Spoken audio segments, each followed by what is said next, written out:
സുഖല്ലേ? ഇനി നീ ഏതാടാ? ചേട്ടാ മാറിപ്പോയതാണ്, അറിയാണ്ട് ചോദിച്ചു. ഇനി മറന്നു പോയിക്കത്. ചേട്ടാ ഒരു കോഫി. ഇയാള് പറയണ പോലെ നോക്കാം. ചേട്ടാ എനിക്കൊരു കോഫി.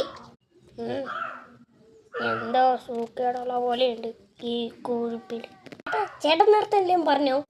അതൊന്നുമില്ല, ഞാൻ പൈസയുടെ എണ്ണ എന്താണെന്ന് നോക്കിയതായിരുന്നു. എപ്പോഴും ചോദിച്ച ആൾക്കാരോട് എപ്പോഴും ഞാൻ ഇങ്ങനെ ചോദിച്ചാൽ ഇങ്ങനെ പറയും, പൈസയുടെ എണ്ണം. ഇപ്പം എന്തെങ്കിലും ഒരു കള്ളത്തരമായിരിക്കും.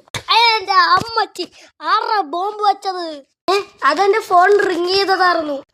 ആരും കേട്ടില്ലെന്ന് വിചാരിക്കുന്നു. ആരും കേട്ടില്ലെന്നാ?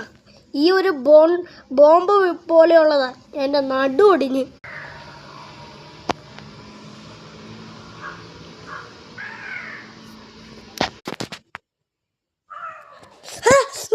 ചൂട് ചായ. ഒരു ചൂടും ഇല്ല, ഞാൻ കാണിച്ചു തരാം. ചൂടാടാ, വെറും ചൂടാടാ. അല്ല, കട്ടൻ ചൂട്. കട്ടൻ ചായയാണ് ഉദ്ദേശിച്ചേ.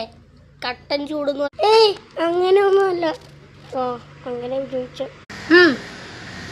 ഈ ചൂട് മതി.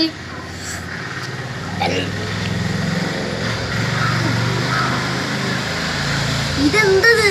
എന്തൊട്ട് ചേട്ടാ, ചേട്ടൻ അങ്ങനെ പറയുകയാണെങ്കിലേ ചേട്ടന്റെ മുഖം വലിച്ചിരിക്കേ പോടാ. വലിച്ചിരിക്കും. ചേട്ടൻ ഇപ്പം അങ്ങനെ പറഞ്ഞില്ലേ, എൻ്റെ ചേട്ടൻ്റെ മുഖം വലിച്ചിരിക്കും. എത്ര എടാ, നീ എന്താടാ എല്ലാത്തിലും ഇതിൽ നീ ഉണ്ടല്ല. ഇതെല്ലാത്തിലും നിന്നെ കാണണ്ട്, കണ്ടോട്ടെ.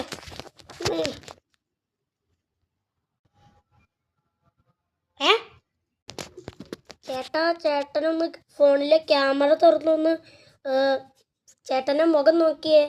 മകുവോ? ഓക്കെ. ഇതെന്തത്? എന്ത് പറ്റിപ്പോയ? എൻ്റെ കൈക്കുണ്ടാ? എൻ്റെ കൈ എന്തത് പേപ്പർ ചുളുങ്ങിയിരിക്കണ പോലെ. അയ്യോ മോനെ, അറിയാണ്ട് പറഞ്ഞു പോയി. ഇനി അത് മാറണമെങ്കിലേ 2 വർഷം എടുക്കും. അവിടെ തിന്ന് കുഴിച്ചു വരുന്നോ മോന്ത വീർപ്പിച്ച്. Like and subscribe guys.